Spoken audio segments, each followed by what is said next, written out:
cold cases to serial killers, missing persons, and more. 100% he did this. I'd go off into fantasy world. How much more lucky can you get that you're not on death row? You want to know what we know? My name is Jay. This is Guilty of Crime.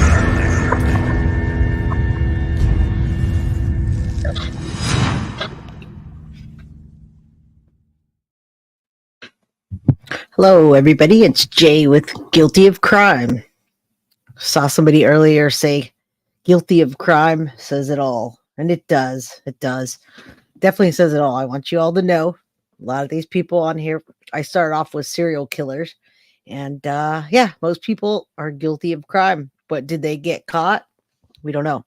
Okay, so today we're talking about Madeline Soto. I really wanted to follow up from this weekend, and I want to say hello to the crime crew. I want to follow up from this weekend for the Madeline Soto Vigil that happened, and I want to thank all of the advocates, all the ladies, everybody, and then I want to make sure you guys see that they made it onto the news, and I want to thank every single one of you. So I'm going to put this up really quick, and I'll say hi to everybody. Let me put the Madeline Soto program. I did a background check of Jennifer Soto. You might be surprised as to what it talks about, what she has going on. And I have Stephen Stearns. I did a background check on him. My lovely researchers, Jessica and Nicole, helped me out. So I want to say hi to Bryn and Jojo for show. Davey, as always. And we've got Sizzle74. Hello. Cheech. Hello. Davey says, let's see, we'll just leave that up. And hello, Anne, hello, Rita, hello, Amy, hello, Sarah. All right, so take a look at that. I just wanted to go over that quickly, and then we can go over the background checks. We're going to go over the rest of the footage that we captured from the news station. Yes, like button, please. Thank you so much. If you smashed it, take a look at this beautiful program that they had. This was from the Vigil, Community Vigil, Honor the Life of Madeline Soto. They got all the resources here. Everybody's got the anonymous speak out hotline and Nuevo Sendero, Orlando, Florida. The organization is dedicated to establishing and maintaining public awareness and prevention of domestic violence and sexual abuse, inadequate family relations. Everybody, yeah, people should have used that more when talking about Madeline's case. I wish they would have. Yeah, I wish somebody would have said something. You're going to see all of the domestic violence charges, or I'm sorry, domestic assault, or that's not even, you're going to see domestic assault. You're going to also see Stephen Stearns, all the charges for him. And hello, Sarah. Let me also.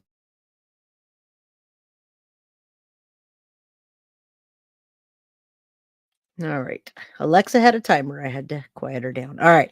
So you guys can see there's some resources. If anybody wants a copy of this, this is the original flyer that they made for the Vigil, and you can see the prayer that they have, the padlock ceremony. So if you're in that community and you want to take a look at it or you want a copy, send me an email and I'll email it to you. Hello, Christina Kane. Thank you for being back. Stephanie says I might be quiet tonight, but I'm here. All right. So take a look at that program that they made. It's beautiful. I don't know if Jenny made that, but we're going to thank Jenny right now. Esquivel. She actually was one of the speakers. We're going to thank Annette, Ashley, Teresa, Nancy, Mr. David, Silmar, and Millie.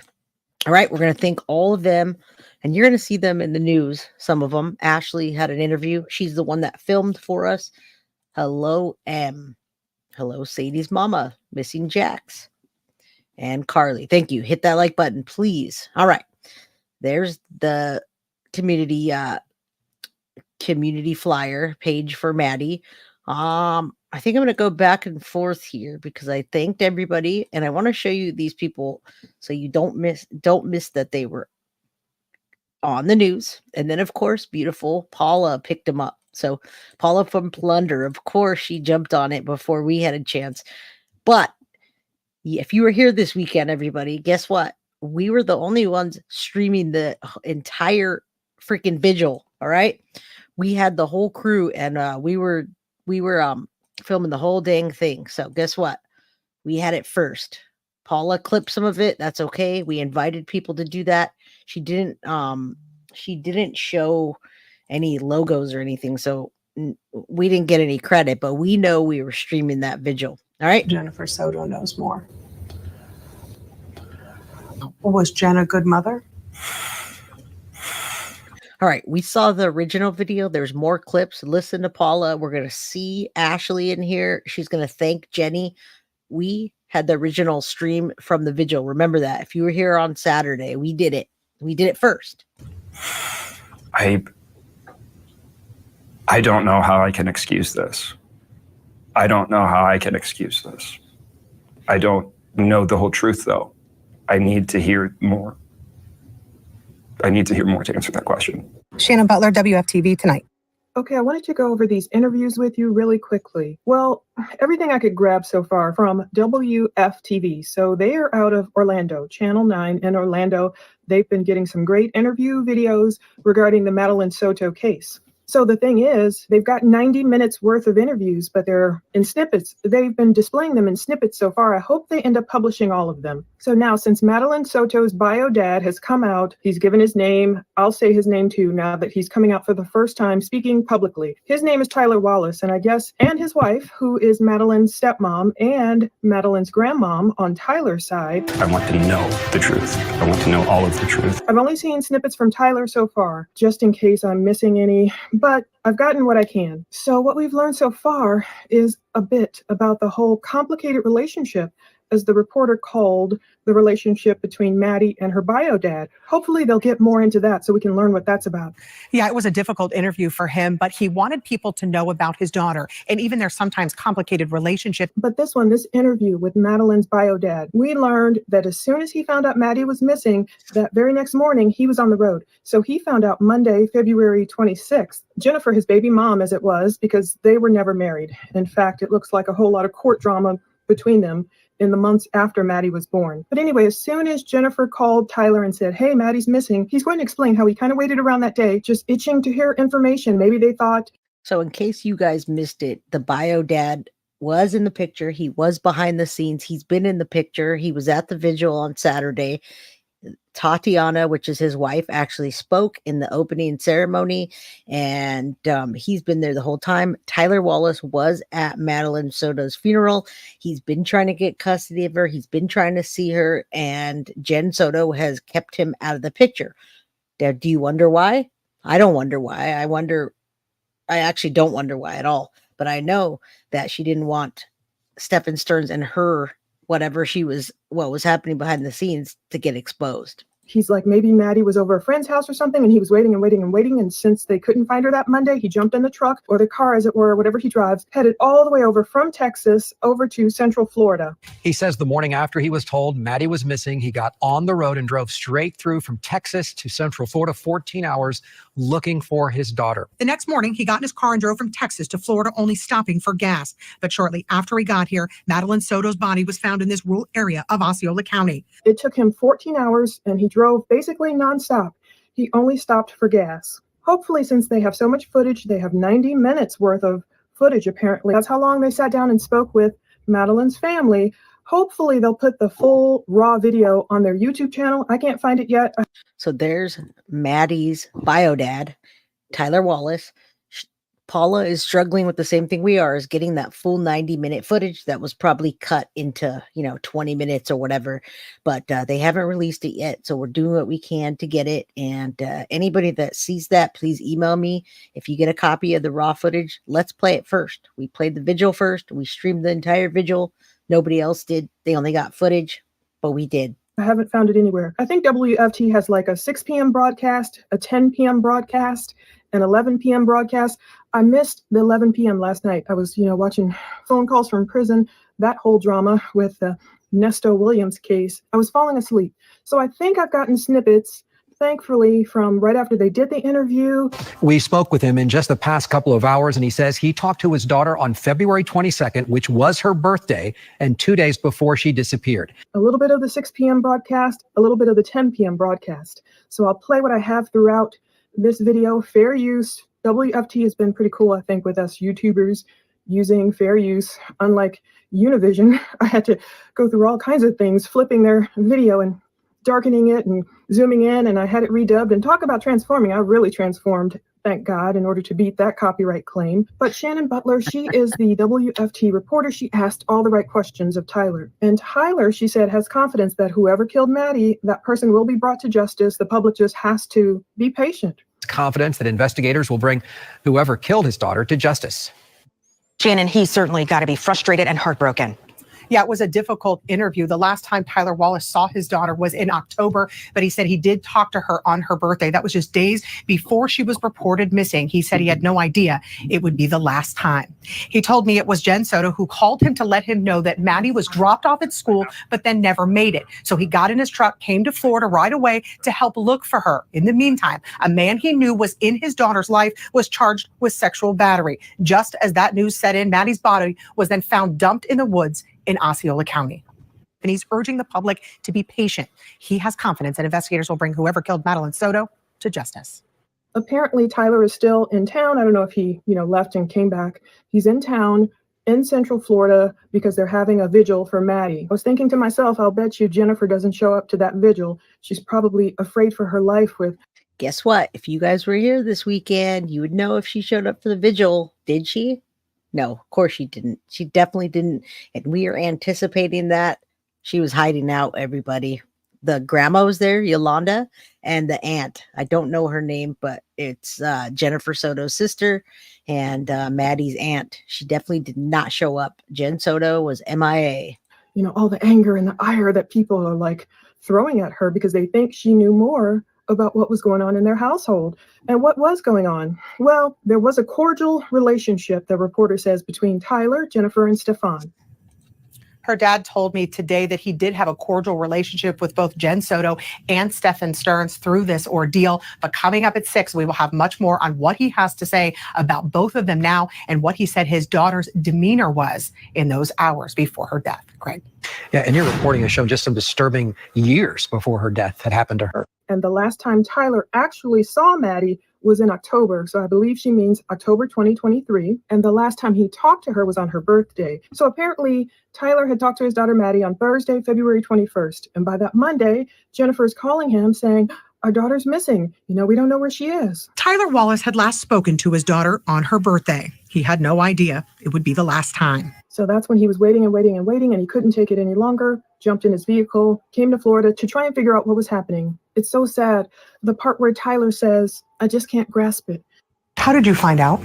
I was informed through the phone call from Jennifer that she was missing. We weren't sure if she was actually missing or she was staying at a friend's house at the time. We were trying to wait to see if she showed up, and by the second day I couldn't wait anymore. So I drove down to Florida. I love what I had of her, but we were supposed to have so much more, and I can't grasp it. I can't grasp it.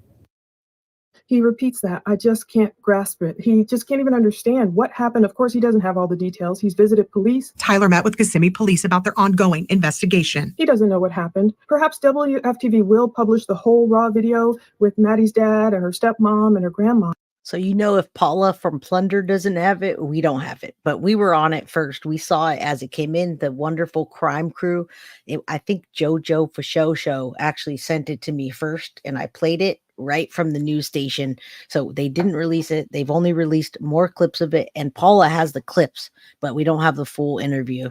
Because they did it previously when Stefan Stearns and Jennifer Soto spoke with the news station. Eventually, they published that whole thing. But Tyler, he said, I love what I had of her, but we were supposed to have so much more. That was heartbreaking, too, because indeed, Maddie was only 13. And you can imagine Tyler being this loving dad to a 13-year-old daughter. And then all of a sudden, poof, one day she's gone. He races into town, and pretty soon he gets the news that Jennifer's boyfriend, Stefan, has been arrested, and then soon after, they find Maddie's body. But Shannon says that Tyler wanted people to know about his daughter and even their sometimes complicated relationship. So I was wondering if she was alluding to kind of the drama I published in my previous deep dive into Stearns. Was she talking about when I mentioned, Jennifer and Tyler went to court? It's all public records. In the months after Maddie was born, there was the establishment of DNA, I'm sure to ensure, I don't blame them. They want to know exactly who's the father here. And there were wage garnishments and stuff like that. So I've linked to that video below if you haven't seen it, and I'll touch on it a little bit more here. So Tyler took a deep breath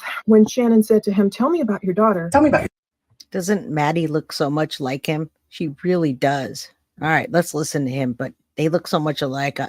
He's a veteran, everybody. He is a veteran, so he's very composed in nature. And, the military teaches you to be that way and to, have class. Your daughter. Maddie was just the most important person to my wife and I. She was just full of joy. So he said Maddie was just the most important person to my wife and I, just full of joy. So he's careful with his words. I'm sure he doesn't necessarily know a lot, but he doesn't want to say too much, say the wrong thing. But Tyler said, "I was informed through a phone call from Jennifer that she was missing." How did you find out? I was informed through the phone call from Jennifer that she was missing. What was her demeanor? Jennifer's? Was she calm? Was she freaking out? I would say anxious. And so Shannon asked, "Well, what was Jennifer's demeanor?" And he's like, "Jennifer?" Shannon's like, "Yeah, was she calm? Was she freaking out?" And Tyler said, "No, I would say she was anxious." So at that point, Jennifer sounded anxious. And then a really good question. Did your daughter ever indicate that something was going on in that house? And look at the way he answers. He says, "Did your daughter ever indicate that something was going on in that house?" Not to me, no. "Not to me, no." So I wonder, did he say, "No, Maddie never indicated anything to me, no." But, like the rumors are claiming, did his wife, Maddie's stepmom, did she suspect a little bit more? I remember reading on Facebook that Maddie's stepmom may have suspected something's not right. Maybe she knew, women's intuition picking up like Holy Spirit, gut led, something's not right with Maddie. And rumors are claiming that she may have asked Maddie or tried to press Maddie to say what's going on. And Maddie reportedly never revealed to her what Stefan was doing. Just poor Maddie. I think of just so much that little girl had to deal with. What did you think of Stefan Stearns? I had interacted with him on Instagram a couple of times loosely, just kind of seeing if he gave me the ick or if he seemed okay. And as far as I was interpreting his demeanor, he seemed like a warm, interested, but like not responsive, very often person. What do you think of him now? I don't want to say that on camera. I can't communicate to you. Every father knows what I'm thinking right now. So Shannon said, "What did you think of Stefan Stearns?" Tyler said, "I had interacted with him on Instagram a couple of times." Now, Paula's being really careful when she's cutting this interview up. We saw it straight through. It's only like not even 2 minutes. Now, Trina, we don't want to forget about Maddie. I think a lot of people haven't, but it needs to go even bigger and more nationwide. I think because charges haven't been brought in against anybody for the murder, that it kind of just dies down. But we didn't forget about it, and the charges will come. When I show you Jen's domestic violence charge that she had before and all the charges from Stefan Stearns, you'll know that nobody forgot about it. Loosely, just kind of like seeing if he gave me the ick or if he seemed okay. Makes sense. You want to make sure, okay, who's this guy Jennifer's dating? Is he going to be all right around my daughter? Well, Tyler said, as far as I was interpreting his demeanor, he seemed like a warm, interested, but not like very responsive, very often person. So I guess Stefan was able to put it on a little bit. I don't know if they were DMing each other or something like, "Hey man, how are you?" or whatever. And if Stefan just responded or did he comment on things, and Tyler picked up the vibe like, okay, he seems warm and interested, but he's not the kind of guy who's going to be texting you or replying to you all the time. That's the way I took it. What do you think of him now? That's what Shannon asked. And Tyler said, "I don't want to answer that on camera.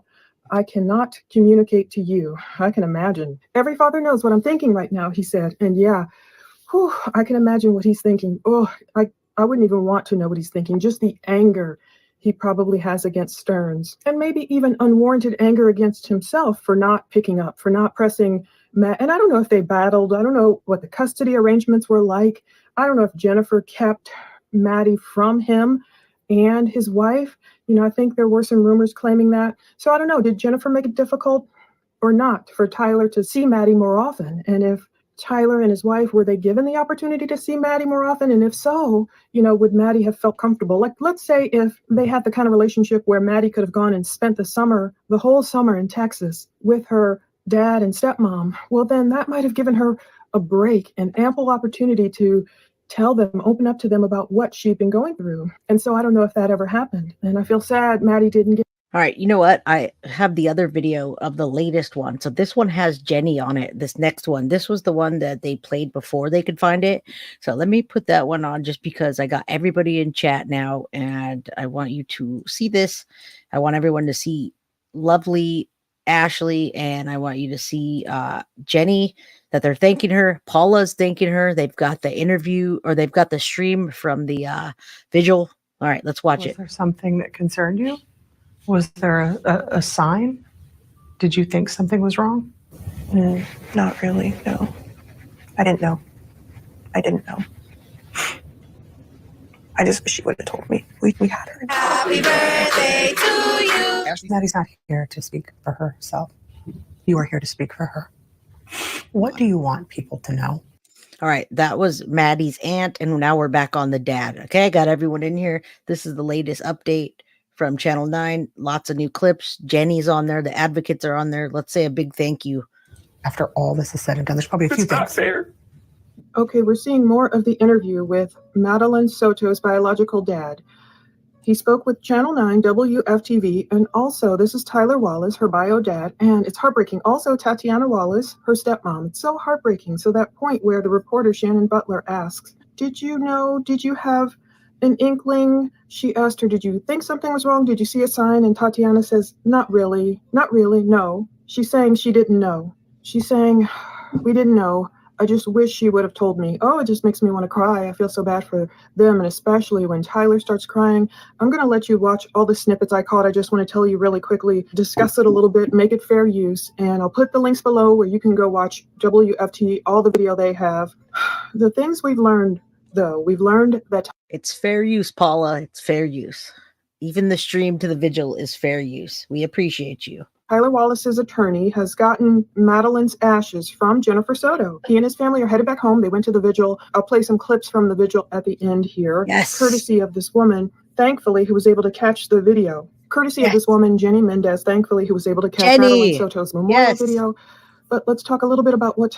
That was to Jenny Mendez, who's our advocate. She was also on our channel, everybody. So go back. If you're a member, go to the members only. We have the outtake when I actually interviewed her first, and then we have an interview for just her. I can share that if you like. Tyler said, oh my goodness, he starts, crying. It's not fair. Life's not fair. I love my little girl. We were patient. When he says this, it makes me wonder, was he being patient with the custody battle? Was he being wronged? Was Jennifer keeping his little girl from him? Or, they talk about money was tight. They lived far away. They lived in Texas. It's not a hop, skip, and a jump. It cost money for gas, and he was paying child support. He paid money for flute lessons and all that. Tatiana said she didn't know what Maddie was going through. So I don't know, even if she had suspected something might be amiss, that doesn't mean she knew, of course, what Stearns was doing. And it's so sad when she cries at the Vigil. Tatiana says she has these memories of Maddie feeding the baby goats, jumping into corn pits, being a little girl. Tatiana, as I understand it, was in Maddie's life, basically her entire life. As I understand it, if memory serves, Jennifer had Maddie, and then within the next months or so,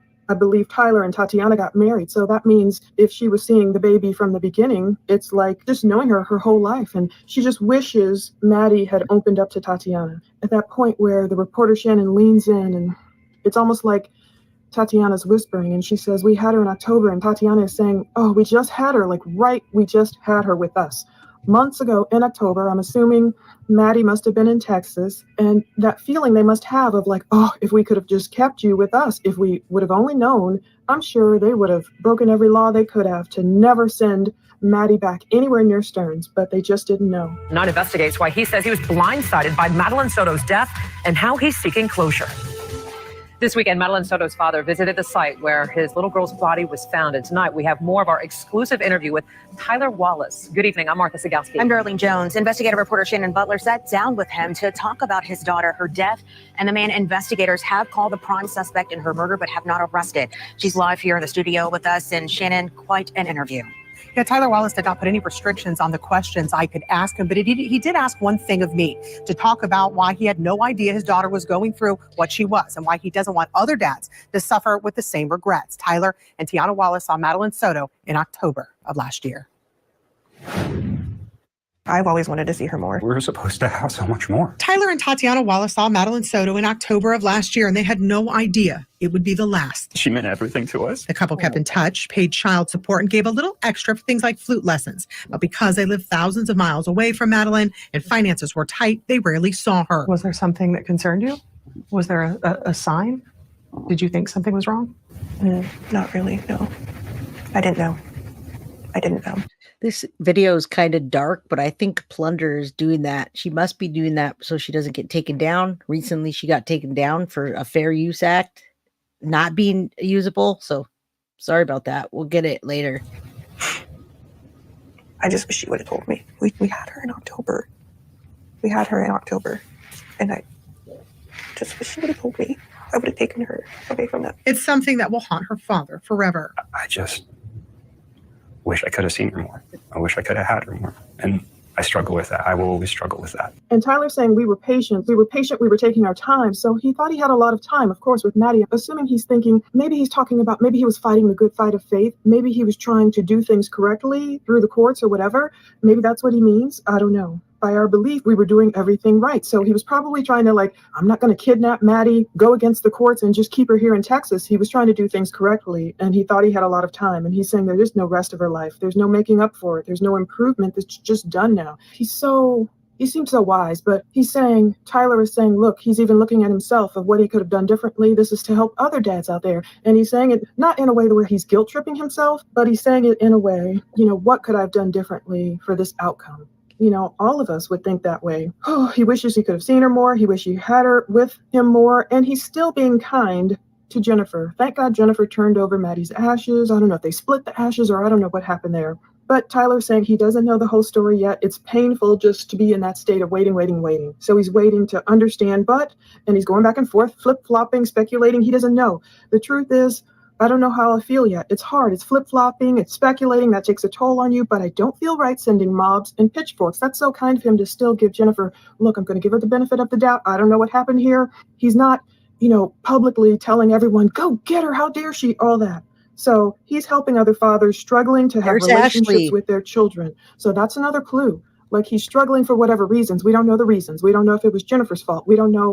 There's the beautiful Ashley, everybody. I had to pause it on there. Ashley was so kind as to stream the Vigil for us. She was the one that streamed it, and she did a wonderful, beautiful job. I love the advocates for Maddie. They're doing a wonderful job. Thank you, Ashley and Jenny and Millie and the entire crew. What has transpired between these people, but he's putting himself out there. Tyler told us that Stephen Stearns was in Madeline's life for at least 5 years. He didn't know him well, but had no reason to believe that he would soon be arrested, accused of sexual battery, and with having dozens of graphic recordings. And now there are so many questions about what happened and why. I don't know yet the whole story, and it's painful to be in that state of waiting to understand how I feel. But the truth is, I don't know how I feel yet. It's hard. It's flip-flopping and speculating, and that's difficult. That takes a toll on you. And that's why I'm just trying to grieve privately with my family and process this loss for us. And I do want support from the public, but I don't feel right sending mobs and pitchforks. I want to focus on Maddie and her loss and what I could have done better, not as a guilting myself thing, but as helping other fathers who are struggling to have relationships with their children. And Tyler will continue to fight for answers and try to find a way to move on. Maddie's not here to speak for herself. You are here to speak for her. What do you want people to know after all this is said and done? There's probably a few things. It's not fair. Life isn't fair. I loved my little girl. We were patient. We were taking our time. By our belief, we were doing everything right. And it just happened like this. And there's no the rest of her life. There's no the back half. There's no making up for it. There's no improving. It's just done now. On Friday, we told you he was trying to get Maddie's ashes to bring home. His attorney did get those ashes from Jen Soto. Man, that was hard. Tyler Wallace got the ashes from Jen Soto. I don't even think she cared. We don't know how she split them, but that almost made me cry watching the dad cry. You don't see that often. You see a lot of moms, and not that dads don't, but that was just heartbreaking, guys.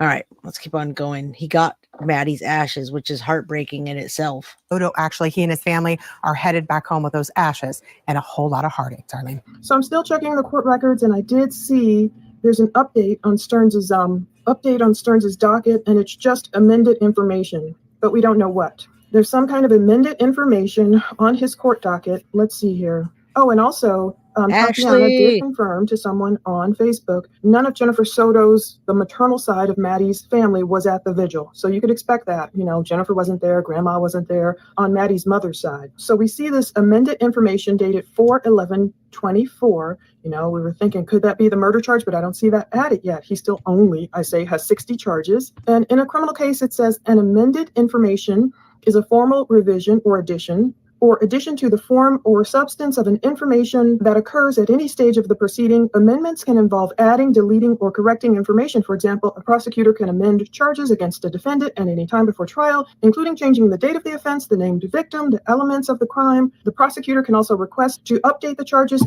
after the trial has started. We don't know what that amended information is. So I'll let you just watch all the rest of. Now, she's talking about the amended information in the trial. May is the trial for Stephen Stearns, May 13th. We don't know if that's going to happen. I need to talk to Millie. Millie's supposed to get me a hotel out there.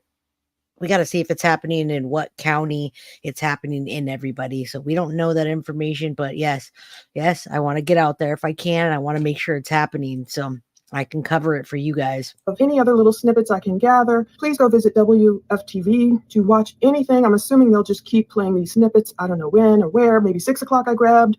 You know, maybe they'll do a little, who knows, 9 o'clock, 10 o'clock, 11 o'clock. Let's just close with Daniel 2:19. Then the secret was revealed to Daniel in a vision of the night, and Daniel blessed the God of heaven. Thanks so much for watching all this. God bless. Community members and loved ones gathered here tonight, just steps away from where the young girl's body was found last month. Channel 9 Zero Matthew. Again, this is the vigil. You can go back on my page and look at the vigil. We stream the entire thing. We've got all of that footage that she's putting in there on a close-up. We have it all. So go back, take a look at it. I'll put it in the chat for you. Matthews was there as friends worked to keep Maddie's memory alive. Tonight was a chance to continue to honor Madeline Soto from all over, even like this note here from the UK. We love her, and we are here, and we're going to support her. The nearly 12-mile-long drive down Hickory Tree Road is nothing but trees and open land until you get to this. A memorial filled with these flowers, personal notes, and stuffed animals, all in memory and honor of 13-year-old Madeline Soto. We want Maddie to know that you matter to us. Saturday, dozens of community members gathered at the site where the teen's body was discovered to pray, have a moment of silence, and listen to her favorite songs as they reflect on the legacy she left behind. She will always be remembered as a young girl, running through pumpkin patches, learning to fish, feeding baby goats, and jumping into corn pits. When you would come and visit us, it's hard to imagine that you're gone. Since Madeline's death, this memorial has doubled in size. It's the second memorial set up for Maddie. The first was outside the school she attended in Hunters Creek. Both memorials come after the teen's body was discovered in March around this wooded area just feet away from the memorial. Madeline's body was discovered after her mother's boyfriend, Stephen Stearns, was named the prime suspect in her disappearance late February. He told law enforcement and Eyewitness News that he dropped the teen off at school the day after they celebrated her 13th birthday. Happy birthday to you. Ashley says she didn't know Maddie personally, but says the teen's tragic death touched her to spread the word of her story and upkeep the memorial as her legacy continues to grow, even after she's gone. When you see children that are leaving messages for her, it hits you in a different way, because children should not have to feel in a way that they have to come to a place, not that they have to, but that they want to come to a place to honor her. Just like these locks, they'll be there forever. The plan is to get a permanent memorial in honor of Madeline. Reporting in St. Cloud, Darren Matthews, Channel 9, Eyewitness News. Remember that whole interview we had with Jenny? She stated that is their number one goal, besides the justice, getting justice for Maddie, is to make that memorial more permanent. So they're trying to switch stuffed animals and perishable goods into the locks of love, everybody. So if you're out there and you're in that town, you're in Florida, or you go to the memorial for some reason just to show some love, let's not bring a stuffed animal. We can do that, but let's try to make this more permanent so it's always there. We can show a piece of art forever and not forget about Maddie. It might be years before they actually get to an actual trial for the murder. So let's not forget about Maddie. So far, no one has been charged in Madeline's death. The boyfriend of Maddie's mother, Stephen Stearns, is currently in the Osceola County Jail for child sex crimes. And only Channel 9 sat down with Madeline's biological father Friday for his first interview since his daughter's death. He told us Maddie's mother called him the day she was reported missing. The next morning, he was on the road from Texas, only stopping to get gas. But shortly after he arrived, Maddie's body was found. He met with Kissimmee police this week about the ongoing investigation into her death. Do you think that Jennifer Soto knows more? I don't know. And I am interested in knowing, but I don't have reason to believe one way or the other right now. These are the things that the investigators are looking into. And Shannon also sat down with Maddie's stepmom and grandmother. They told her they are overwhelmed with the support they have received from the community.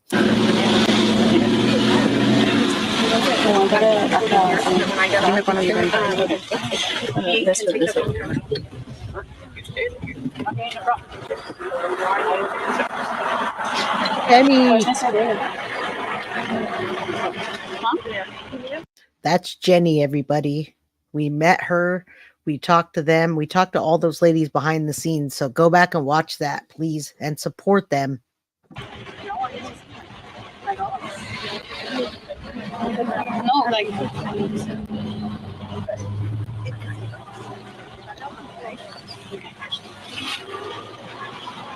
A key lock, everybody. Bring a key lock and write something on it so it stays there. It's not hair, it's a key and a lock, and it goes around the fence and it stays there. Good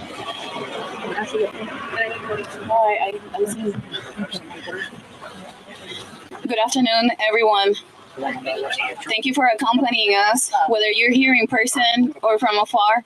We appreciate immensely your continued support. First things first, we are gonna make our prayer before going any further. This is Annette Massa, our fellow community advocate, so I'm gonna pass the mic to her. Thank you, everybody, for being here with us. We're going to start off in prayer. Most merciful God, whose wisdom is beyond our understanding, deal graciously with us who are mourning precious Madeline. Protect our children and fill ourselves with wisdom to guide them through life in the most rightful way. Surround us with love, with your love, that you may not be overwhelmed by her loss, but find confidence in your goodness and the strength to meet the days to come. Bind us together and renew our strength. May our faith be placed in your ever-present compassion.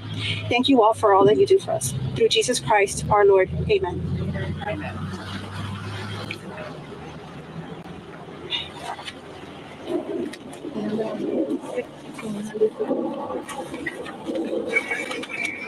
Thank you, Annette. We pray for Maddie's peaceful rest so that she can continue to be our guiding light, leading us to positive outcome during this journey. We pray for the surviving families so that they can turn pain into a beautiful legacy and experience a peace that could only be attained through forgiveness. There's no right or wrong way to doing this. Forgiving could be very difficult. Let's give ourselves the grace needed in doing so. We pray for our children, parents, so that parents can establish complex dialogues, not without knowing that we are accompanying them during this journey. For our teachers who work day in and day out in educating our future leaders, for the faculty, for our law enforcement personnel, so that at the end of the day, they know that our prayers accompany them. For Mr. Andrew Bain, so that he can set precedents, so that this type of cases come to a decline. Our prayers will guide you through, so that you can have duty, diligence, and a clear mind in doing so. For our reporters, thank you all. We all see you every single day covering and detailing on Maddie's story. Thank you so much to Mr. Daryl Matthews for his continued support during this journey. Mr. Daryl reached out to me since day one, and he asked me only one thing. He asked me, can you please tell me about Madeline? We would like to know about her. We would like to know about this brave soul who summoned everyone from all walks of life and from all around the world. Mr. Matthews, thank you so much for conducting your job in a professional yet humanistic way. We pray that we find it in our hearts to acquire new ways by which we could coexist from a place of mutual respect, understanding, and above all, compassion. Let's never forget we have the same nature and composition, and that is we are human beings.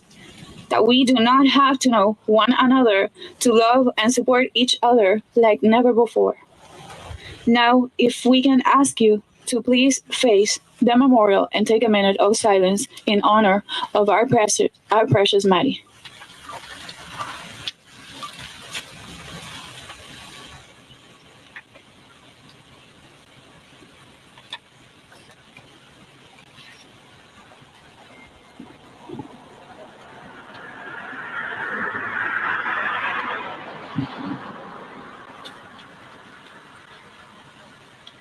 Yeah, I wanted to show you guys right there on the right-hand side. And don't forget to smash that like so we can get this out there for Madeline so more people can see it. Jenny was very happy today when I told her that we were going to play this.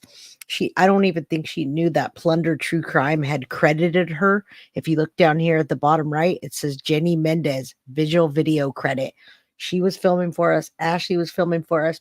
But I reached out to her today and she threw in the extra thank yous to everybody. And she wants to thank you all for keeping this in the light. So smash that like, share it, do all the things so we can get it out there. But Jenny, you're a saint. We appreciate you.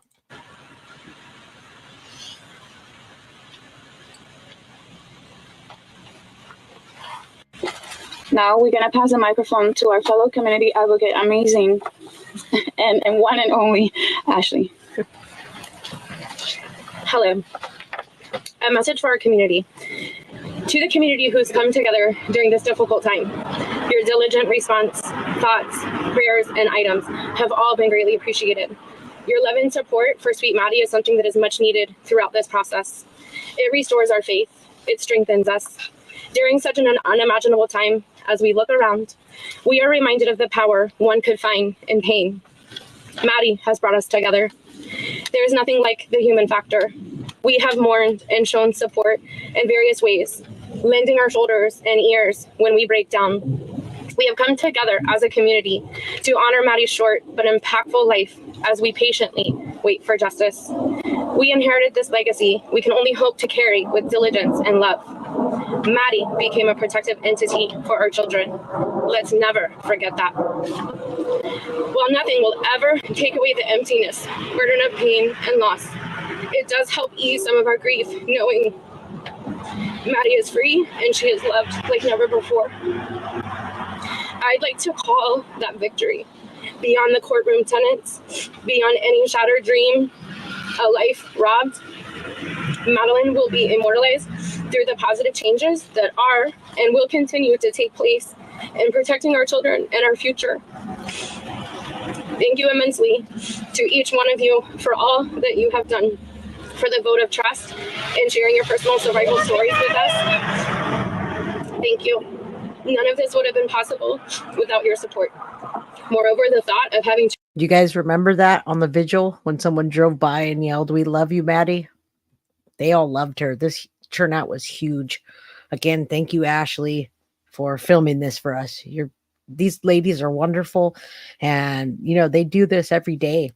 They were the ones accompanying Tyler and Tatiana and guiding them and crying with them. So you guys know, all right? These ladies are making things happen and not letting us forget Maddie. To ensure this difficult process without your support is something unimaginable. We send much love your way from our team to you. Thank you.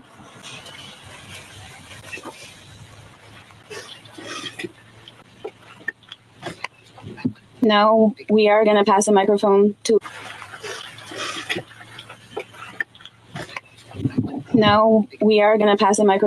to Tatiana Wallace, who is going to share a family message with us. You good? Yeah. Ladies and gentlemen, tonight as we gather in this solemn vigil, I stand before you not only as a grieving stepmother, but as a woman burdened with the weight of conversation as we shy away from the conversation about sexual abuse. My heart aches as I share with you the pain of losing a child to such a heinous act. It's a reality that no parent should ever have to face, yet here we are grappling with the aftermath of a tragedy that has shattered our lives and our sense of security. In the wake of the devastation, I implore each and every one of you to have the courage to initiate this uncomfortable yet crucial dialogue with your children. Yes. Let us not allow fear or discomfort to silence our voices or blind us to the dangers lurking in the shadows.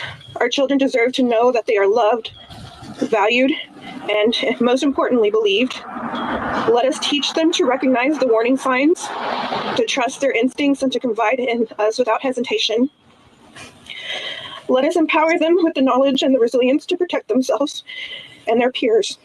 As a community, let us pledge to break the cycle of silence and shame that perpetuates the cycle of abuse. Let us be vigilant in our watchfulness and compassionate in our support and unwavering in our commitment to justice. Tonight, we honor the memory of those we have lost, and we renew our vow to safeguard the innocence of our children.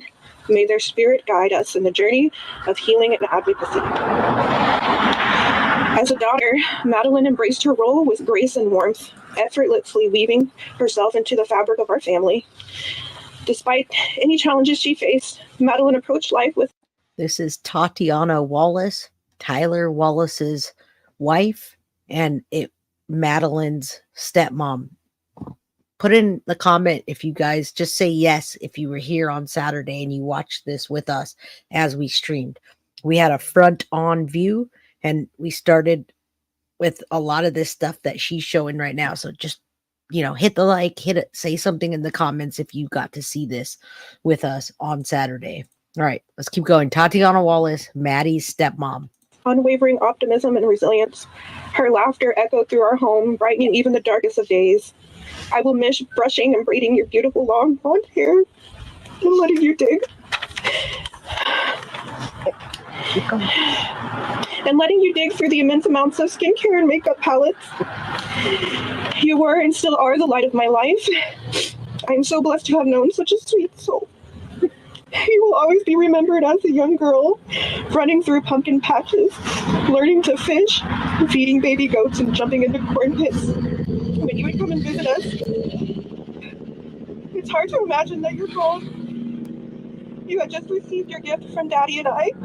Your picture with the pom-pom headband made me so happy because you loved skincare, and I was excited to share my knowledge with you. I wanted to see you go to high school.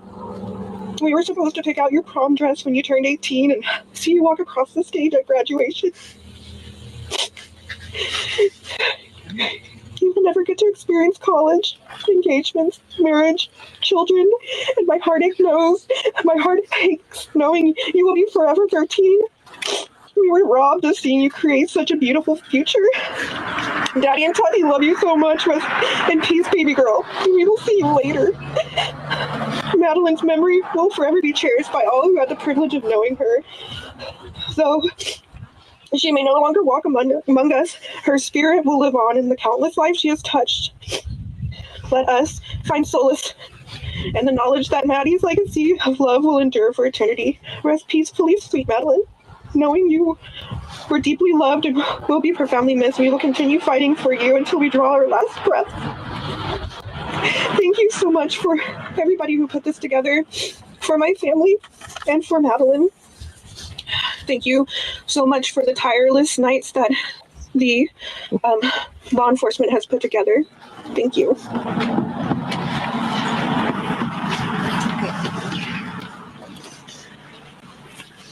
Yes, this vigil was streamed here. I saw somebody here, Auntie Ree. We streamed the entire vigil on Saturday as it happened with the help of this beautiful lady, Jenny and Ashley, and many more of the advocates. We are completely directly in touch with them, and they are keeping us in touch with the case and everything that's going on. They're wanting to keep Maddie's case in the light and not go into the dark. So go back, check the videos. We got the vigil from Saturday, and we love these ladies.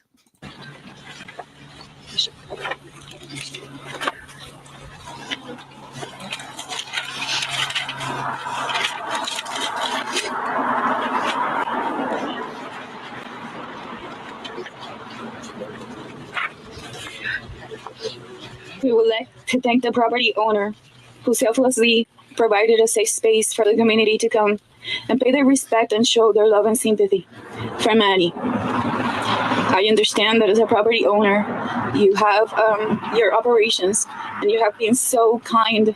And we also understand that yourself and your personnel have gone through your own tests and trials. We are praying.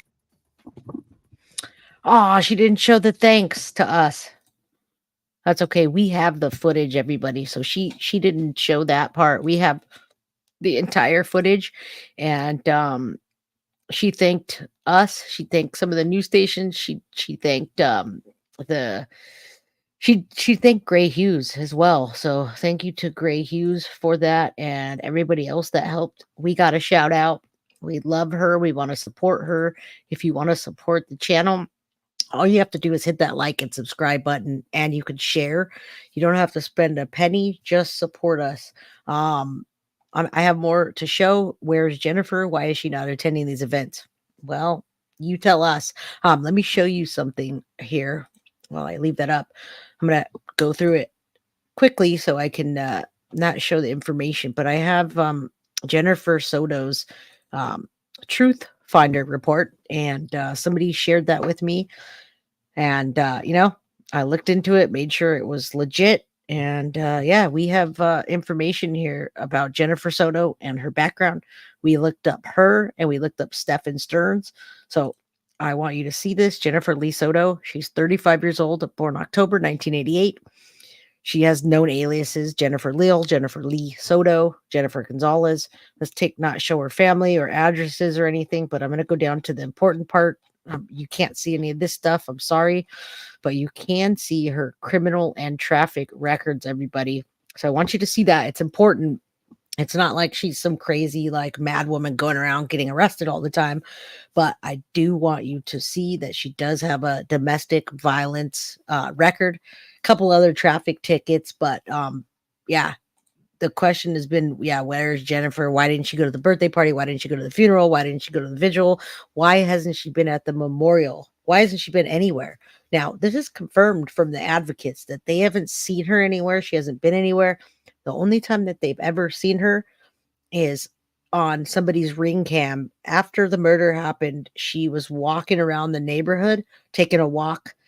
She just looked kind of out of sorts. They caught her on the ring cam, and then she disappeared after that. So, yeah, Topaz, her middle name, I'm not going through all that. There's all kinds of information on there, but that's what they've given us now. And I don't want to get into too much detail. I just want to show you, I just want to show you the information that's important. I don't want to get in trouble for putting anything on my channel, but Jennifer Lee Soto, I don't know if her name's Lizette, but this is what we have here. And I don't think so. I think we got it right. Anyway, her criminal and traffic, November, we're going to go back. Physical appearance, we know she's Hispanic or Latina. If anybody remember, now the DV is going to be in 2013. It was 11 years ago, but I'm going to get to that. It doesn't matter when it was. I want you to know, I personally have a clean record. I didn't get anything expunged. No, I'm not guilty of crime. I do like that name, but you can go back and look at my record, and I have nothing on it. I've never been arrested for anything, and I probably have a speeding ticket maybe 15 years ago, but that's not me or her. I just want to let you know what we're comparing to. So also physical appearance, Hispanic or Latina. I want you guys to remember Stephen Stearns' posts. When he did a post, he said he broke up with Jennifer Soto, and he had a spicy little Latina, is what he told his friends. And he posted on there. Yeah. So he posted that he had a spicy little Latina. That triggered me when I saw that she was Hispanic or Latina. She's actually Puerto Rican, I think, is the dominant race. So let's take a look. November 22nd, 2017. She's got DI, not carried exhibit on demand. Offense, September. Okay, this is just, it says criminal traffic. DI, not carried exhibit on demand. And there's a case number. All right. We're not going too in detail, but I want you to see. September 2nd, 2015, another offense. Osceola, Florida, a traffic ticket. proof of insurance required, something dumb, but she did an offense, traffic, and then the disposition of the case or date 2015 closed. All right, we're just going through what she has, so you guys don't have to do a background check or anything. We did it for you. Okay, so mail. There are several family. Oh, okay. Take a look down below. Maybe well, my name is Jay Scott. I don't want to take away from this, but take a look below and you can see $ Twisted J. Anyway, all right, let's get back to this. So take a look at next one. She's got another July 30th, 2016 criminal traffic. It says TR red light camera written by local enforcement. No big deal. Another traffic ticket, civil travel infraction. Just a couple things. In comparison to me, I don't have anything. How about you guys? Let me know if you have any kind of violations you want to share. No need to be ashamed of it. Okay. So personal details, we don't want, it just says St. Cloud. Now, keep in mind, we did a background check based on her address and the apartment that she lived in. Okay. So we know that we got the right Jennifer Soto. And okay. So there's her St. Cloud address that she used to live at. And it has her maiden name, Soto, and then Gonzalez. All right. Another offense, July 15th, 2013. In this one, it says she's white. Now, they went back and forth with that and with Maddie, even on the 911 calls. So July 15th, 2013, she was 24. So this is going back. She had a misdemeanor and it was battery, touch, or strike. Now, keep in mind, Maddie would have been like, sorry, I'm just flipping around here. Let me go a little closer. Maddie, 11 years ago, would have been like 2 years old. So I don't know if there you go. I don't know if these charges were on the ex-husband. We know there's an ex. We know they broke up. They never really talk about why. All right. So yeah, Colombian. No, they do say Puerto Rican though. Maybe I missed it, but I know there was a Puerto Rican, maybe Colombian. Okay. All right. I heard Puerto Rican, Colombian. So anyway, they say white. Florida, Osceola, if I'm saying that right. Battery, touch, or strike. Now it's a DOM. Take a look. She's got a domestic violence. PA, dropped, abandoned, no info. There's a case number, everybody, right here. They closed it, and she got arrested for it. So that was July 15, 2013. And then let's go down and look some more. So battery, touch, or strike. They go on to it, not categorize arrest. They give the offense code. And battery, touch, or strike, which is domestic, everybody. So you can see all that in there. It was 2013, which was many years ago. But let's not do this. Let's see if we have any more information down here. So she had a couple traffic tickets and she had a domestic violence. That's what I wanted to show you because we did background checks. Stephen Stearns, I couldn't find anything previously. Now, that's really weird when you come out and you get a whole bunch of charges like that, but all of a sudden at one time.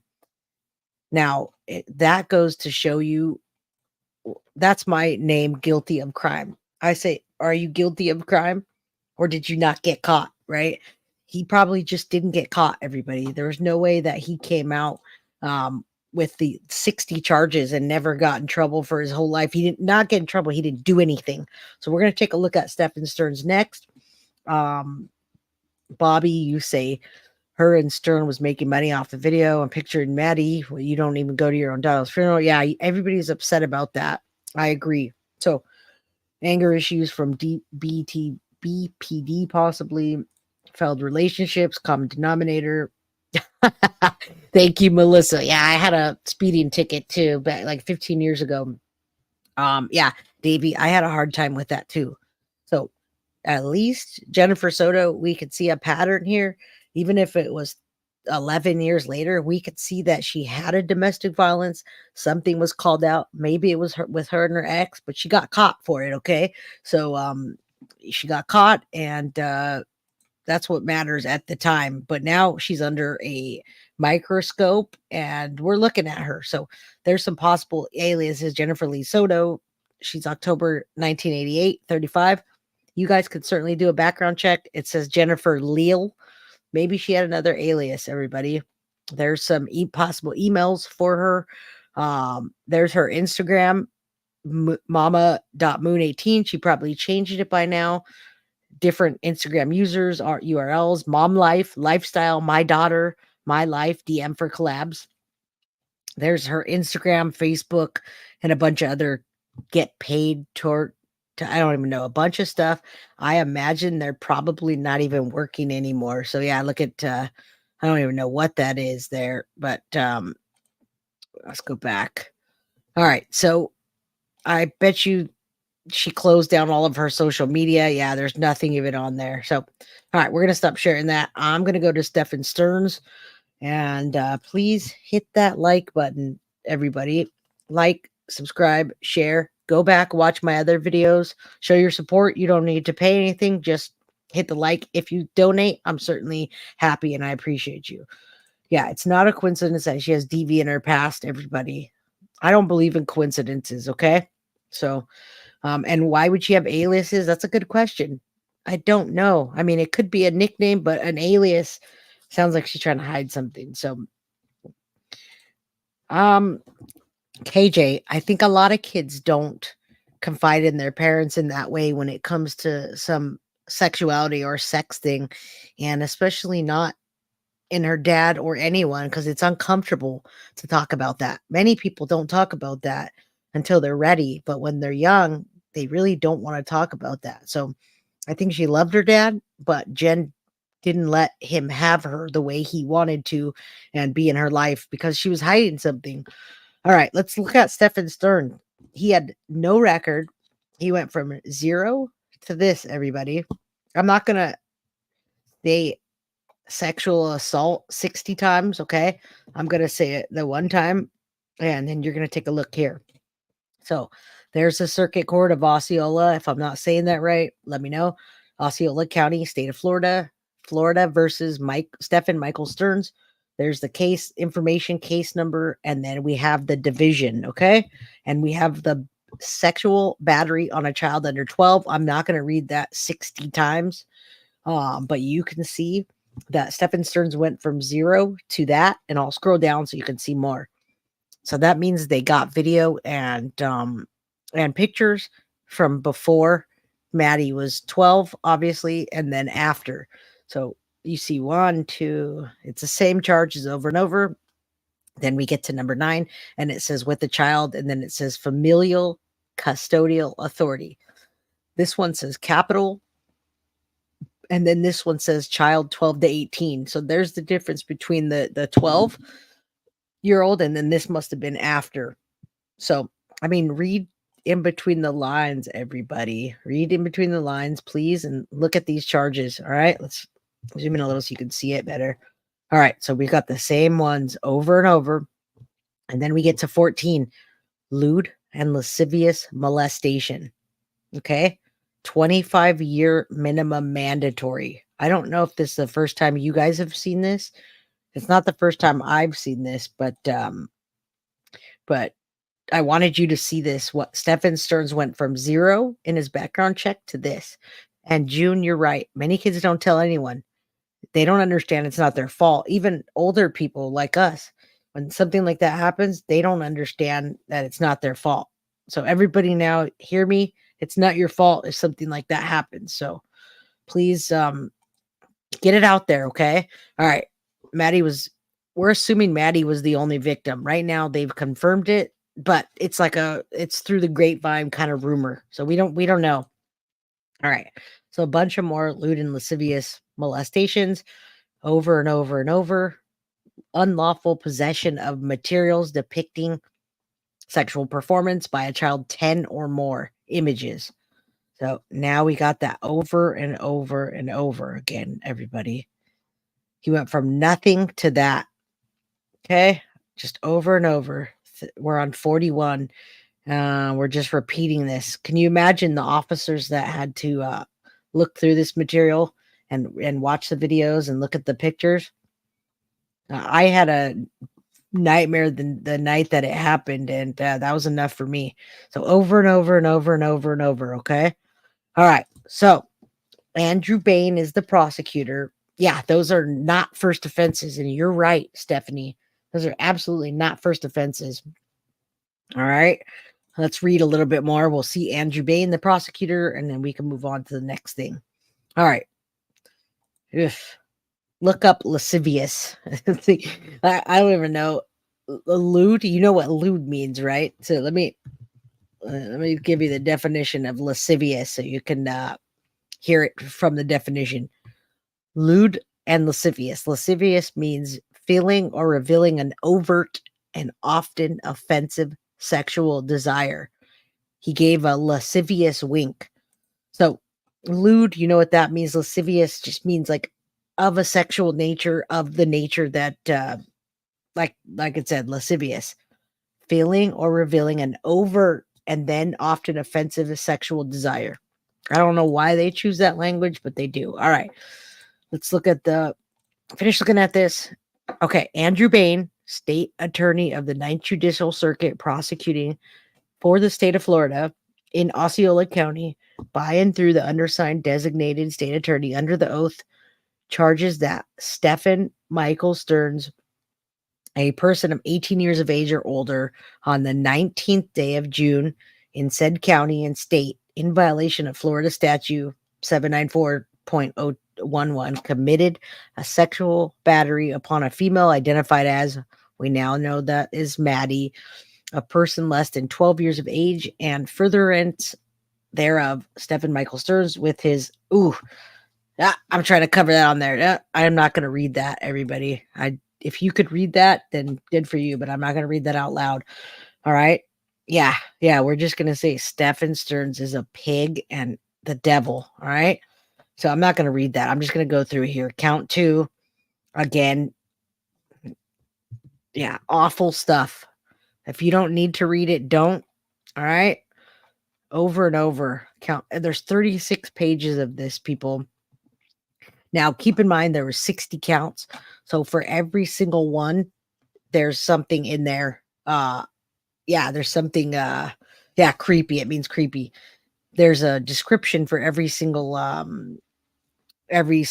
count. And I'm not going to read that because I had nightmares about this. So Jay, we do have to get me to trial and we need to make sure it's happening is what we need to do. So, let's make sure it's happening. I'm going to look and see what else I had going on here. I thought I had something else to talk about as far as that goes. It's 5:10 right now, 5:10 p.m. Pacific Standard Time. I think I wanted to show. What did I want to show? Oh, I wanted to show a little bit of Madeline Soto, the mom's boyfriend versus the dad. I kind of wanted to show a little bit of that because I just wanted you to see the difference between a real dad and a bio dad and how he was crying and how he feels and what he does for her versus this POS, right? Olga says, June, to me, it is a major mistake by FBI not to know about Stern. Right. Agreed. But I don't know how they could have known. I have no idea how they couldn't have known. And it's disrespectful to Maddie for me to read this, but I'm going to go through it with you real quick. I'm not reading it out loud. You don't want me to read it. You don't want those words in your head. Trust me. Count 9. I mean, we're only on page 9 of 36, everybody. Andrew Bain, he had to go through every one of these. Andrew Bain and all the cops. Count 12. Oh my God. If you could see this, I know you're frustrated, infuriated, all the above. I can't even talk. Look at this. It's just, I'm not reading it, but you can't read it. It might be better. You might be on your phone. That's why it might be better that you can't read it. I'm just going to scroll down it like this. If you can't, you're just thank me later. All right. Let me keep going. And then I'm going to get to that. We'll stay as long as we can. Yeah. If you're rocking a 70-inch TV, you probably could read it. Yeah, it makes me sick to my stomach too. All right, let's get through it then. I just wanted you to show you there's 36 pages of this stuff right here. There's a bunch of things added. They even have bestiality in here, guys. I wanted you to know that. I knew that before. They literally have bestiality in this. So yeah, it's all bad. All right. Some people did watch it all. Grizzly True Crime actually read this and she kind of edited it a little bit, but yeah, she read this, so you can go to her channel. I don't want to. Yeah, you don't want to read it, Topaz. You don't want to read it. All right, let's just get through it then. I saw bestiality and I was like, oh man, child pornography, more bestiality, just on and on and on. Sadomasochist, guys. They literally say a sadomasochist abuse involving a child. So if you hated Stearns before, hate him even more now, okay? All right. Yeah, this guy is sick and twisted. This is awful. All right, let's keep going. All right, I'm going to just scroll through this. If I see anything else, I'll tell you, but it's pretty much over and over and over the same stuff. A child who is younger than the age of 5, everybody, or something else. But yeah, Davy's onto it. This is awful. 25, 26, 27. I'm just going fast now. All right, so there's too many pages. Count 58. If you didn't like him before, you gotta hate this guy now.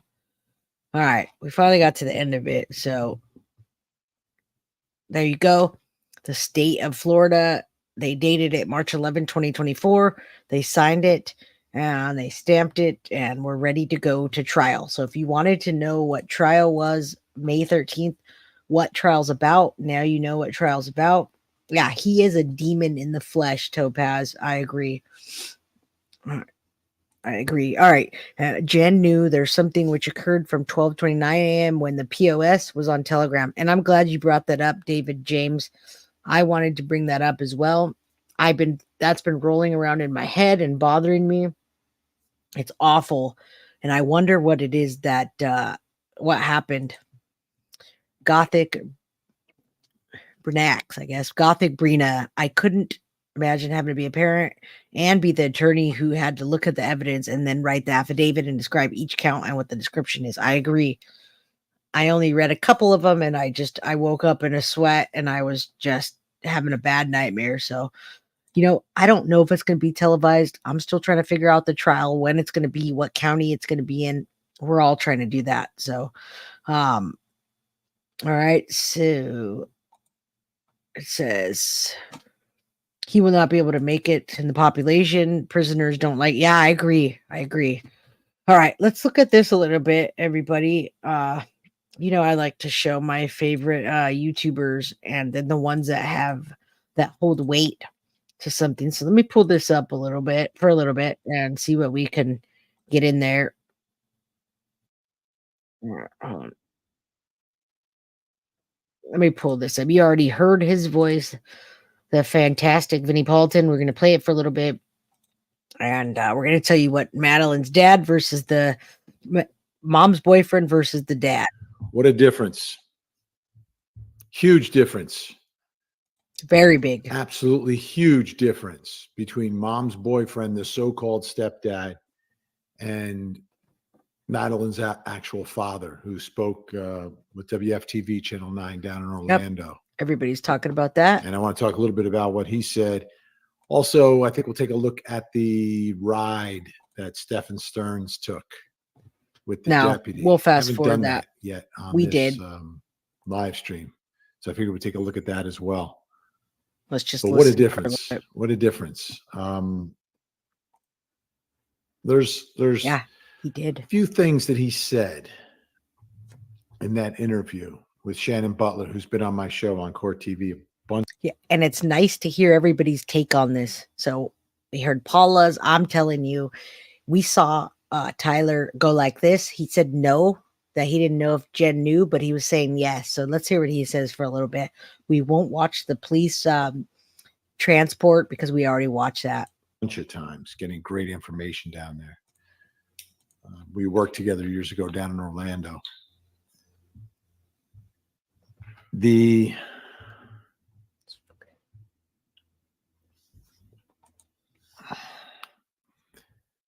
emotion that you see and you feel is genuine. I'm not in LA. Real quick, Bobby, I'm not in LA. It's San Jose, SJC to Orlando. So 4-hour flight, that'd be great. If we could get San Jose to Orlando is what I'm trying to do. Genuine. You know, we're all humans, right? We don't have to be body language experts sometimes to get that feeling. And I think the feeling you get in your gut many times is true. And what a contrast. And he was very measured. Tyler Wallace was very measured. Madeline's Military. father. Veteran. In speaking. He literally said, there are things I want to say that I'm not going to say. But one of the questions,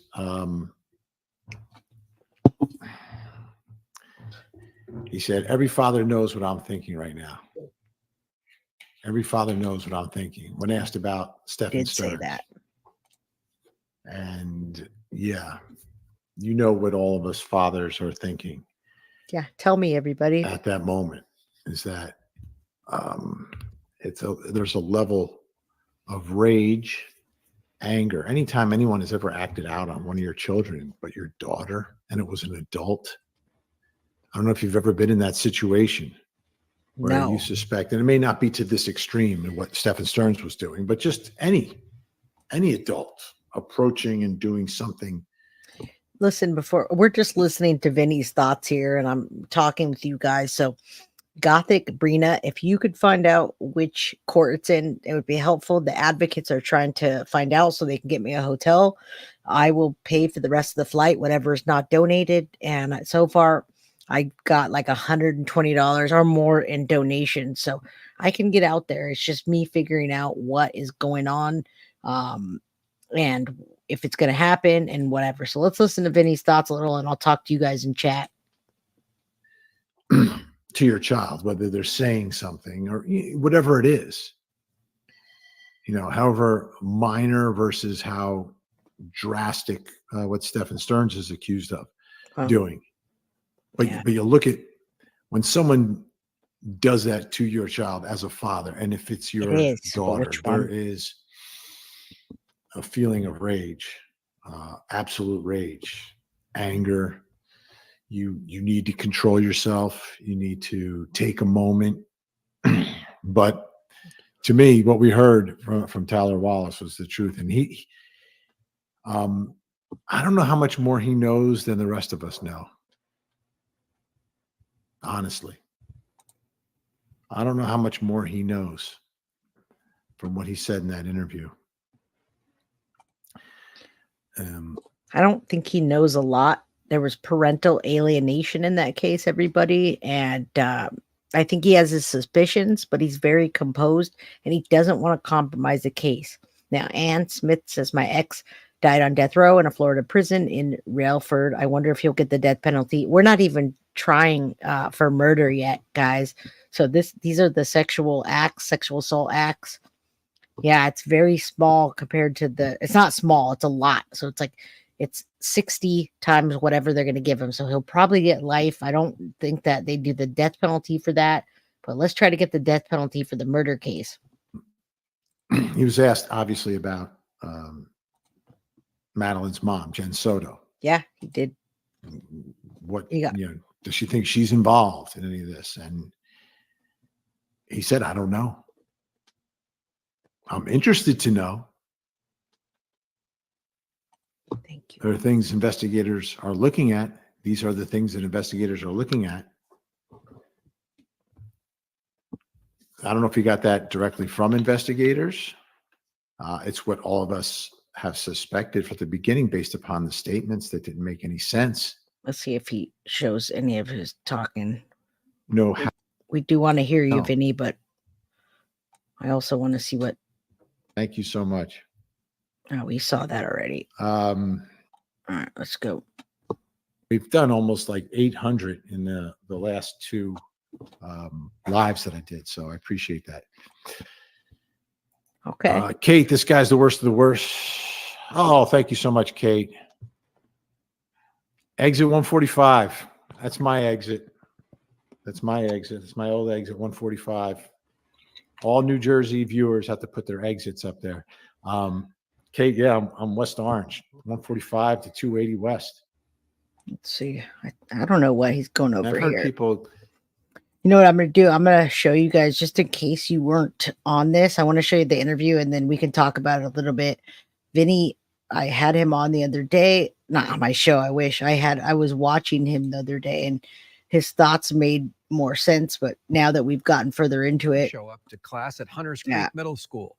The day after, only Channel 9 spoke with both Madeline's mother and her boyfriend, Stephen Stearns. Stearns is now in jail on sexual battery charges. And then last month, Madeline's body was found in a rural area of St. Cloud. And so far, no one has been charged in her death. Today, Maddie's dad told our Shannon Butler he has confidence that investigators will bring whoever killed his daughter to justice. Tell me about your daughter. Maddie was. everybody watch his body language. This is the third or fourth time we've watched this video together, but now really pay attention. And now that you've heard the words, please watch his body language. Just the most important person to my wife and I. She was just full of joy. Tyler Wallace had last spoken to his daughter on her birthday. He had no idea it would be the last time. How did you find out? I was informed through a phone call from Jennifer that she was missing. What was her demeanor? Jennifer's? Was she calm? Was she No. freaking out? I would say anxious. The next morning, he got in his car and drove from Texas to Florida, only stopping for gas. But shortly after he got here, Madeline Soto's body was found in this rural area of Osceola County. Her mother's boyfriend, Stephen Stearns, is charged with sexual battery and possession of child sex abuse material. He is the main suspect in her murder after investigators say Stearns is on video dumping her backpack and laptop in a dumpster in the early morning hours of the day Maddie was reported missing. Did your daughter ever indicate that something was going on in that house? Not to me, no. What did you think of Stephen Stearns? I had interacted with him on Instagram a couple of times loosely, just kind of seeing if he gave me the ick or if he seemed okay. And as far as I was interpreting his demeanor, he seemed like a warm, interested, but like not responsive very often person. What do you think of him now? Yes. I don't want to say that on camera. I can't communicate to you. Every father knows what I'm thinking right now. Tyler met with Kissimmee police about their ongoing investigation. But do you think that Jennifer Soto knows more? I don't know. And I am interested in knowing, but I don't have reason to believe one way or the other right now. These are the things that the investigators are looking into. And now he won't get that chance. Instead, he's here to take the little girl's ashes home to be with him now. Was Jen a good mother? Look at his head. I don't know how I can excuse this. I don't know how I can excuse this. I don't know the whole truth, though. I need to hear more. I need to hear more to answer that question. Shannon Butler, WFTV Tonight. Yeah, we need to hear Plumbing more. problems can be- Stop. Get out of here. We don't want to see that. All right. Hold on real quick. You know what? I have 303 people on here, and a lot of people wanted to see updates on Sebastian. I wanted to tell you guys something. I know we're not talking about Sebastian. We're still talking about Maddie, but coincidentally, I said I don't believe in coincidences, but this is really odd that Maddie went missing on the same day as Sebastian. And I just kind of wanted to show you a little bit that about Sebastian Rogers and Maddie, some of the similarities with Letitia Stout and those parents, everybody. So we're all talking about Jen Soto in here, and we're talking about how we think that she's guilty of something, right? She's got something behind her head that she knows she did something, or she knows something, and she needs to be accountable for something. And yes, when he nodded when he asked if she was involved, and he shook his head if she was a good mother. He said no. So there's a bunch of lie Tisha. Thank you, Carly. There's a lot of parallels with the cases, and so everybody wants to hear about Sebastian and Maddie, and I want to show this with you because it's just this is really creepy. Listen to this for a minute, guys. While Madeline Soto, who went missing on the same day. Hold on, let's go back a little bit. Hello, True Crime Stories family. Welcome back.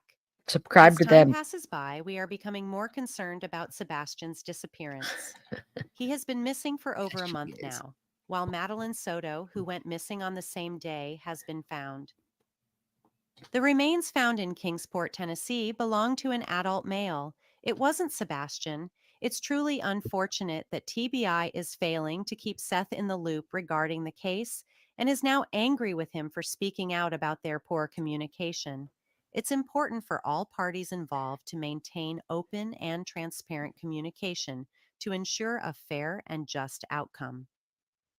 What was all the drama about at Sebastian's vigil? It's important to set the record straight. Seth said that Jaden was wrongly accused of pulling a firearm at Sebastian's vigil. It's crucial to understand that he is on Seth. So in relating the cases, so Madeline Soto, we got Madeline Soto's case, which is Jen Soto, and we all think that, I think everybody on here now, if you disagree, let me know in chat. Do you think that Jen Soto is guilty of something? Do you think that she should be held accountable of something? Now, David James says, ma'am, it's called accessory after the fact. And if a homicide occurs, the person could also be charged with homicide. Do you think that Jen Soto is accountable or should be accountable for something? What do you think? How dare you communicate? It's hard to see. This chat's flying, but let me know if you think that if the similarities are, if the cases are similar. We're talking about Tisha Stout. She lied, killed her stepson Gannon, and we've got this Sebastian Rogers and the Proudfoots, and then we've got Madeline Soto and Jen. So what do you think? Do you think, people are saying she's accountable? We're going to listen a little more of this. If you're not here for Sebastian, let's keep the case alive. And we're talking about Sebastian and Maddie and how similar the cases are, and even with the Stouts. Team. Jaden's intentions were to ask questions to ensure that everything was going smoothly. It has been reported that there was a possible sighting of Sebastian at a speedway in Jackson, Tennessee. Yes. However, Seth received a call regarding this matter while on the Pascal show. After reviewing the footage, it was confirmed that the person seen at the gas station was not Sebastian. Seth reached out to TBI on the Pascal show, inquiring about whether they had located the clothing that Sebastian was wearing when he was last seen leaving Texas Roadhouse. We are eagerly waiting for a response from Seth, and if the Proudfoots are unable to produce the clothing, it could be a sign that something happened to Sebastian after he left. Now, I wanted to tell you that Seth Rogers reached out, and there's a petition, change.org, for Sebastian. Now, the petition is for the FBI to be involved. Now, Jennifer Soto, we're also trying to hold her accountable and keep this in the spotlight, as well as seek justice for Maddie and hold those accountable. And look at the similarities. Let's hold these people accountable. Let's see the lies. And let's all get on the same page. The Madeline Soto Act is something that the advocates want to happen. Now, act equals action. So the Madeline Soto Act means action. And you guys are sitting there looking at Stephen Stearns and the 60-something charges. Why was that the first time that he had ever been charged with anything, everybody? Why? Why didn't they find this stuff before? His mom paid people off. He had put cameras in a bathroom and was recording a friend's girlfriend. He never got charged for that. There was other cases he never got charged for. So why are these people still out there? Why are they not getting charged? Why are these parents not being looked at when they go on vacation or they leave, their kids missing and they leave? Jen Soto, your daughter's missing and you didn't show up to anything. Left Texas Roadhouse and did not make it home. Seth is currently under doctor's orders to stay off his feet, so he is resting at home and thinking about the next game plan. If you have any ideas on where Seth should search, please let us know. We are fully committed to assisting Seth in finding Sebastian. Despite the circumstances, Seth is trying to remain positive and hopeful. He does not want to consider the possibility that the Proudfoots may be involved in Sebastian's disappearance, even though nothing adds up. We believe Seth's account of the accident involving Sebastian. It's clear that Katie took advantage of this incident. Now, I want to say, Zane Wood, I know you've been focused on the Soto case, but what I'm trying to say is that if you look at the parents and you look at their interviews and you see their body language and you see that people are calling them out on lies, that's what ties the cases. So you don't need to know much about Sebastian, except him and Maddie went missing on the same day. Maddie was found a couple of days later. Sebastian's still not found. But what's in common with Letitia, with Sebastian, and with Maddie is that we think the parents are all accountable and all should be found. They're culpable for something and they should be held accountable. Now we know Letitia was found guilty. Sebastian's parents are the Proudfoots are just out there floating. Nothing's happened. And Jen Soto is just floating out there, hasn't been charged, and she's free. So yeah, you can go back and watch, but all the kids are missing or deceased. To falsely depict Seth as a violent person. Her underlying motive was to get him evicted from the house they shared while going through their divorce proceedings. We also believe that Katie wanted Seth out of their marital home so that she could have Chris over and be able to spend more time with him. Seth mentioned that Katie had a relationship with Chris before they got divorced. We must question Katie. If you don't know anything about the case, this is the tell-all, everybody. You don't need to go back and watch hours. You can just listen to this and what they're saying. You know about Jen Soto and Maddie Soto. Listen to this for a minute. Let's just keep awareness for Sebastian. Katie's intentions. If Seth was such a bad parent, why did she allow their son to spend time with him and agreed to let him live with Seth? The truth is that their son yearned to be with his father because of the love and care he received from him. Seth made him feel comfortable and cherished. It's time to question the credibility of Katie's accusations against Seth. Her actions suggest that her intentions are far from honorable. The eerie similarities between Gannon and Sebastian's case. And even Madeline. Gannon's stepmom Letitia was his caretaker while his dad was deployed with the National Guard. She brutally took his life, but she initially lied and made a missing child report. They both were a part of blended families. The biological parents of Gannon and Sebastian were separated during their disappearance. And Maddie. They both had step-parents in their life that didn't like them and didn't want to take care of them. Both of their biological fathers were away at work when they went missing. Gannon's father. Now think about this even further, everybody. Maddie Soto's dad was also out, and he's a veteran, and he's been out there working in the military and gone. So when people question Tyler Wallace, he's active. Well, I think he's a veteran, but he was active in the military during Maddie's life, and Jen Soto kept him alienated from her. So if we want to go further, let's go and look at Maddie with Gannon Stout and look at their fathers, very similar, okay? There was away on active military duty, and Sebastian's father was 45 minutes away at his job. In both cases, investigators initially conducted a limited search of the residence and took a report from Letitia and Katie. Right now, investigators don't have any evidence to indicate what could have happened to Sebastian because protocols weren't followed. The house wasn't considered a possible crime scene. It wasn't taped off with crime scene tape, and the house wasn't fully analyzed by investigators for evidence. If there's any evidence inside of the house, it could be Does that make you wonder if there's evidence inside Jen Soto's house? They haven't said anything. We don't know anything. We don't know if they did a luminol test. We don't know if the crime scene was in the condo or in a car or maybe somewhere else. We have no idea. contaminated or already cleaned. At this point, we agree with Seth that investigators need to go back and start over from day one. In criminal cases, forensic scientists are often involved in the search for and examination of physical traces that might be useful for establishing or excluding an association between All right, I someone's. don't know how much I want to If go into this investigators didn't to use this a little bit. luminol, they wouldn't have evidence that a crime happened without finding Gannon's body. Luminol testing is very important. If a crime is committed, it helps paint a picture of the crime scene and help investigators figure out what happened based on things like blood splatter and placement. Luminol testing shows. All right, so we know this stuff. I think this is, great.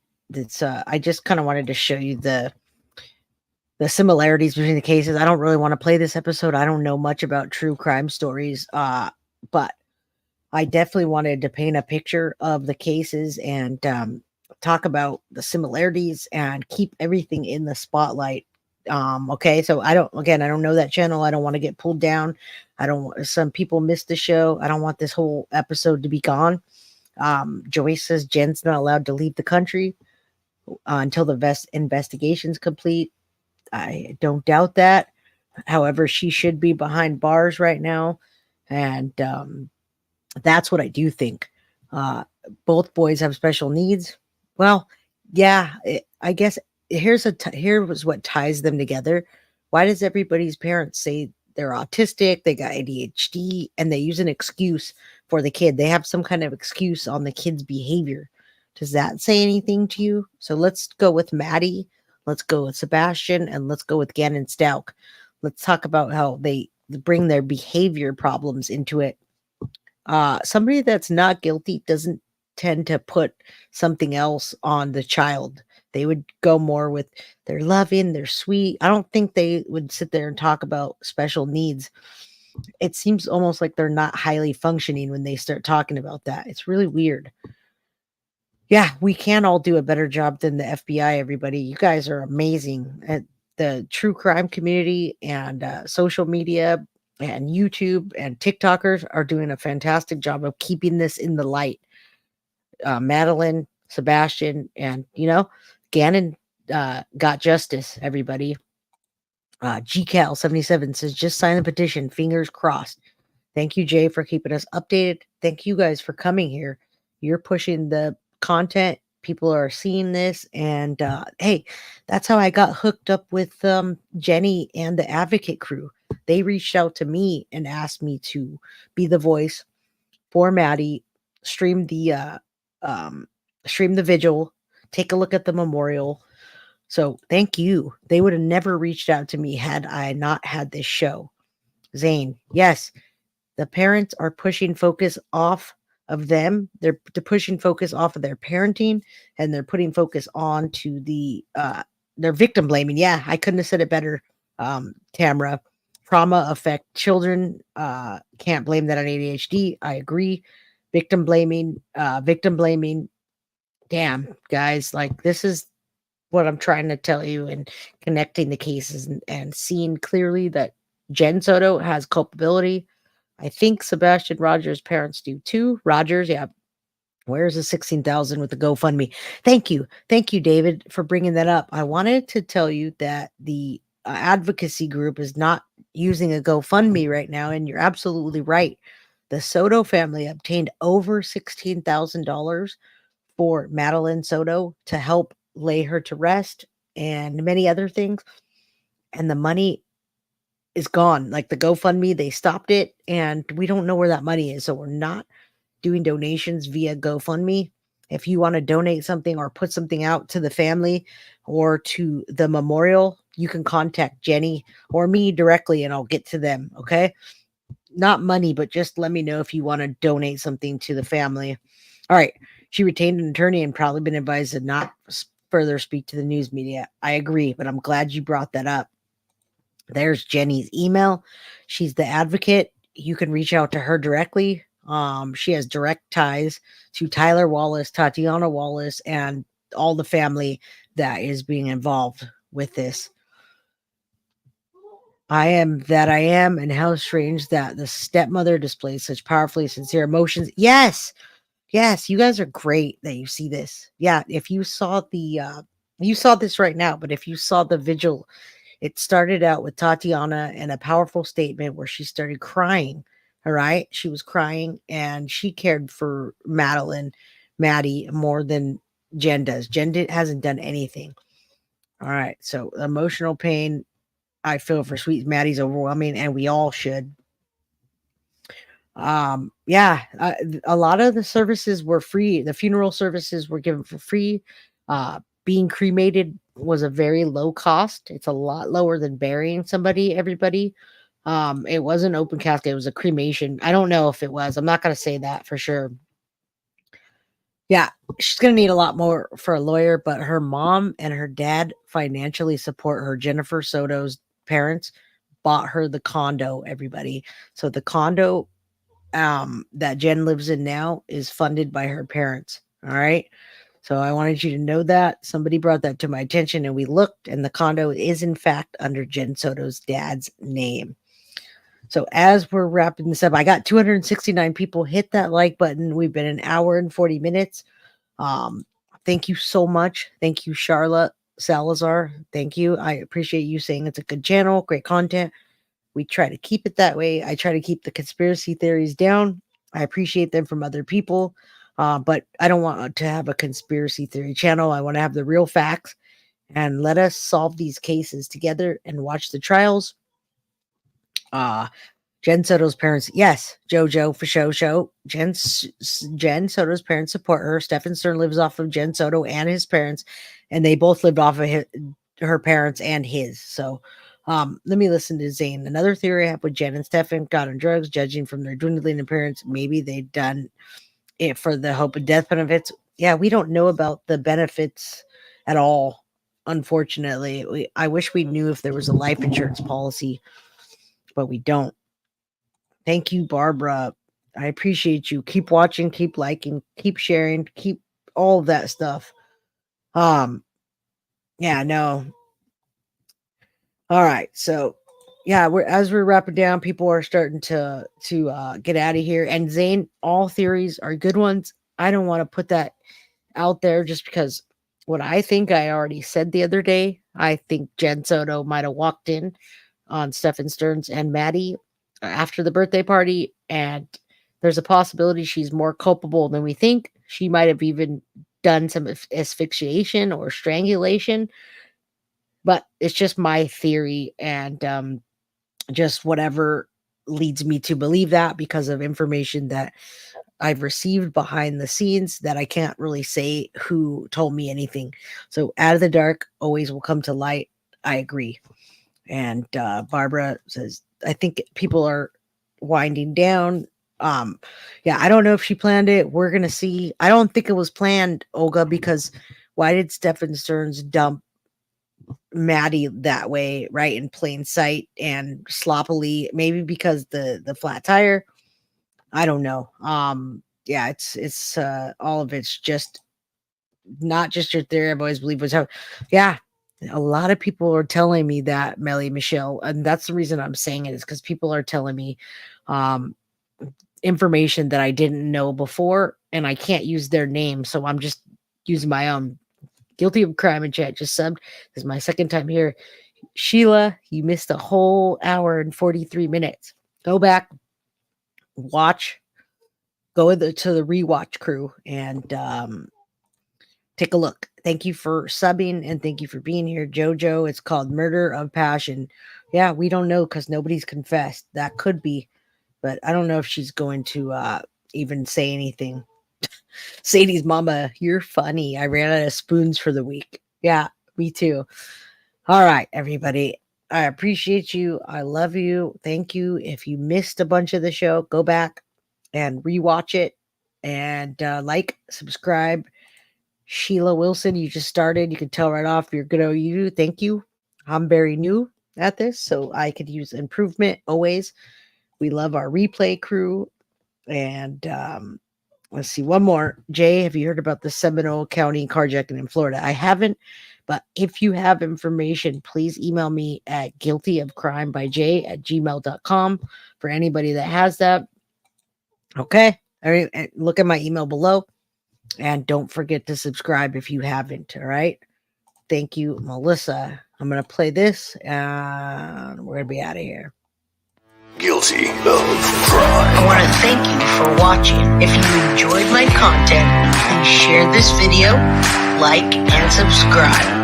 You can also follow me over at Facebook, Instagram, TikTok, X, or Gmail. If you'd like to donate to my channel, you can use Cash App or Venmo or PayPal. Thank you very much in advance. Guilty of crime. Are you guilty of crime?